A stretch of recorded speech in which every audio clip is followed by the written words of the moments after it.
Welcome to Uflix. Thank you for taking the time to watch our channel.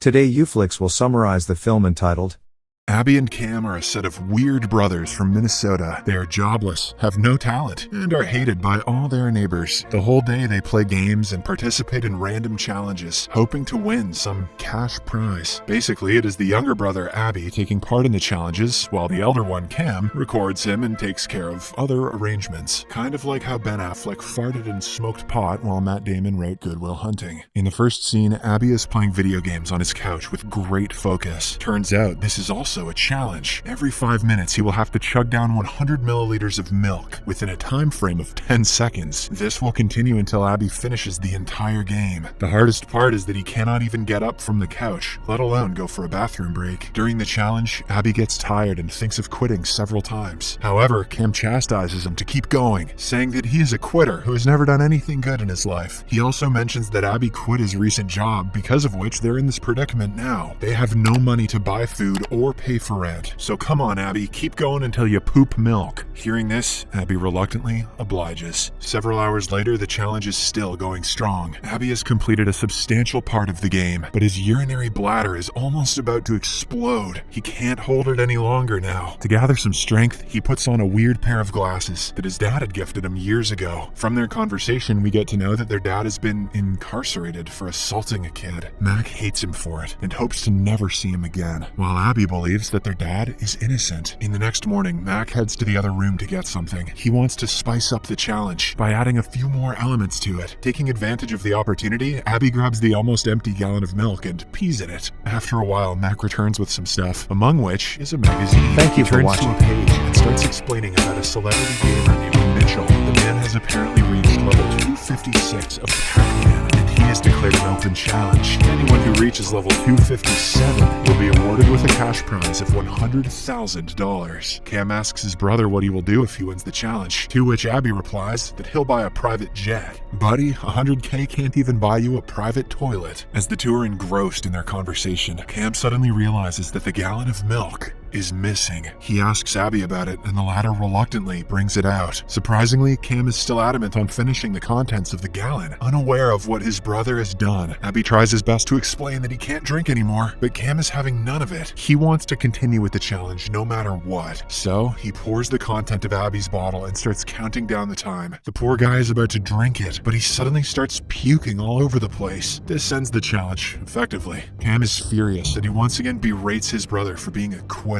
He explains that he rented the camera for an expensive amount, but now he'll have to return it without any profit. These words really touch Abby, so he promises to do another challenge, and this time finish it. Cam tells him to take on Mitchell's challenge, which is reaching level 257 of Pac-Man. However, during the whole thing, he won't be allowed to get up from the couch. This is a punishment for his recent failures. Saying this, Cam starts packing his stuff, saying he is going to his friends and he will be back on New Year's Eve. He also reminds Abby that the camera is recording everything. After he leaves, Abby decides to complete the challenge in his own way. He calls his friend Dallas and asks him to bring pizza, drinks, and a movie. An hour later, Dallas arrives at the door and immediately starts complaining about the foul stench coming from the room. He also makes fun of Abby for being an unemployed person who thinks challenges are some way of earning money. He then delivers some painful news. He couldn't bring the pizza because his ex-girlfriend was there and he didn't want to face her. "That's tough, Dallas," says Abby. "My brother chains me to the couch and makes me pee milk." Hearing this, though, Abby asks him to simply get a sandwich from the freezer. Dallas complies, but before handing it over, he makes sure to chew a good bite out of the sandwich. Dallas also refuses to hand over the drinks he brought, saying he wants to be paid for them first. Abby insists that he is very thirsty, but Dallas doesn't change his mind. Instead, he decides to use them for a challenge of his own. Dallas tapes the bottles of drinks to both his hands and starts performing weird moves. At this point, Abby has had enough, so he wears his glasses and stares at his creepy friend in anger. Surprisingly, this causes the caps of the drinks to blow off. Dallas is taken aback by the incident, and he starts wondering if the glasses have superpowers. When Abby doesn't reply, he pours most of the drinks on the floor. What the hell, dude? Following this, he plays the movie he brought, and it turns out to be a cartoon. Expectedly, this enrages Abby, and he calls Dallas out for being a useless brat who couldn't bring any of the things he had asked for. He is just a jerk who likes to make fun of people. After he calms down, Abby asks Dallas to put the video game back on so that he can continue with the challenge. The latter does as as asked and finally prepares to leave. But before going out, however, he throws one of the bottles towards Abby. It contains little to nothing, but our protagonist cherishes it like there's no tomorrow. That night, after all his supplies have run out, Abby tries to retrieve a cup from the floor without standing. He uses a selfie stick to get the job done, but unfortunately, the cup contains a lot of cockroaches. So now, Abby will have to spend the night hungry and thirsty. At least Abby's not playing Miss Pac-Man. That'd make him real thirsty. The next morning, 2 fumigators arrive there to wake him up. They want to fill the place with insecticide gas and kill all the pests that have been bothering the nearby tenants. Then they ask Abby to step out, but as expected, he refuses. After being a quitter all his life, he is adamant on finishing this challenge one way or another. Unfortunately, the guys are having none of it, so they lift the couch and take him outside. With no options left, Abby promises to give half his earnings to them once he wins the challenge. The guys find it hard to believe. What kind of an idiot would make us a deal like that? But nonetheless, they let him be. Shortly after, they spray the whole apartment with poisonous insecticides and leave. Abby is still on his couch. He has put on a face mask and is munching on some leftover sandwich he found on the floor. He tries playing for a while, but soon passes out due to extreme fatigue and dehydration. That night, one of his friends, Erin, arrives and wakes him up. She is surprised to see him in this state and asks why the lights are off. Abby replies that they stopped working. Now he is giving it all to complete Mitchell's challenge. How's the game working if the lights aren't? Hearing this, Erin becomes even more surprised, saying that reaching level 257 in Pac-Man is impossible.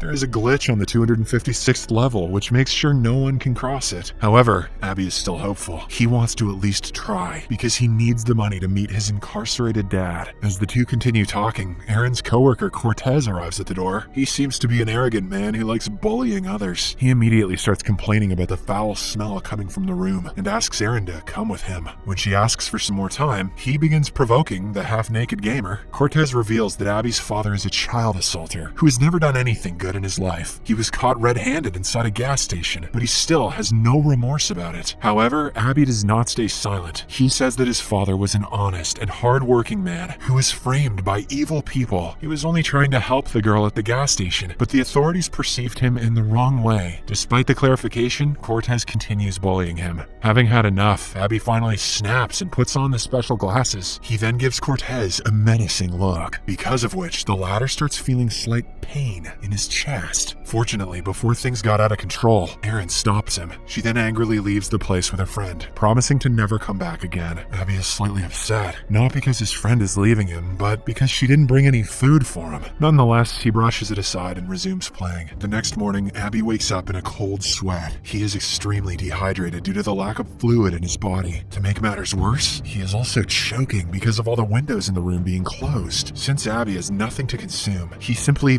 licks some sweat from his body, hoping it can re-energize him. Abby out here thinking he's on the planet Arrakis. The plan works, and once Abby gets some of his energy back, he tries reaching for the window to open it. Since he cannot get up, he uses various objects around him, but none of them work. At last, he reverts to his biggest weapon, his glasses. Abby puts them on and signals the window to open itself. Unfortunately, he miscalculates his powers and ends up breaking the window glass, through which a dead bird suddenly enters. After checking out the bird, Abby realizes that it is raining outside, so he tries to gather some rainwater through the window. He uses a camera tripod, but the plan fails miserably. At this point, Abby has become so desperate that he starts collecting the tiny droplets of water seeping through the walls. However, it soon stops raining, and the droplets disappear. Frustrated, he once again calls Dallas and tries manipulating him into bringing some food. Abby explains that they are going to play a new challenge in which they have to eat a pizza inside 5 minutes. Sadly, Dallas finds out about the deceit and hangs up the call. The fact that you're gonna die isn't a good enough excuse, dude. Making the half-naked gamer completely delirious. In a fit of rage, he smashes some stuff around him. Later, Abby thinks of an idea. He has seen a water pipe on the wall from outside, so he calculates the exact spot and starts banging on it with his tripod. He manages to find a pipe, but it is the wrong one. Abby accidentally struck the toilet pipe, and now the dirty substance is filling his room. Still, he doesn't stop trying and continues striking the wall. A while later, his hard work finally pays off, and he is able to find the drinking water pipe. In the next scene, we are shown that Abby is still inside the room, on his couch, playing the video game. However, drastic ramifications have been made to his surroundings. First of all, he has grown a long beard, indicating that it has been a long while since he got off the couch. The window is still open, so he usually kills birds and cooks them for food. As for the water, he still has that unlimited supply. To summarize, Abby looks like a caveman. One night, as he is playing, his neighbors start celebrating an occasion by launching fireworks in the sky. Abby uses this as motivation, so he puts on the glasses and starts playing with all his focus. Surprisingly, he manages to beat the supposed impossible level 256 of Pac-Man. Abby celebrates the success alone, thinking that he is some kind of god. The next morning, Cam finally arrives at the apartment with a friend. He is shocked to find his brother still sitting on the couch. When asked, Abby reveals that he has completed Mitchell's challenge and is now looking for a much more difficult one. He then asks what day it is, to which Cam responds that they just celebrated the 4th of July last night. That means that Abby sat on the couch for more than 6 months. As the two continue talking, Cam reveals that their dad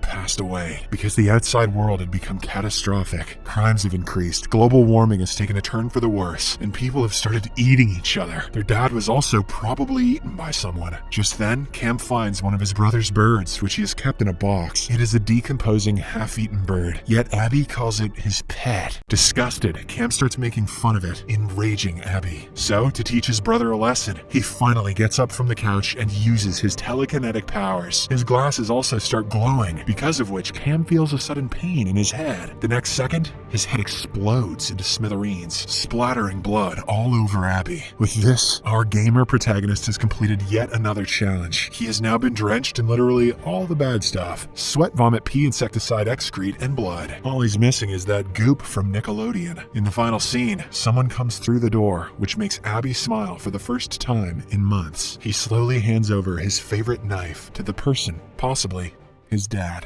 Thank you for watching.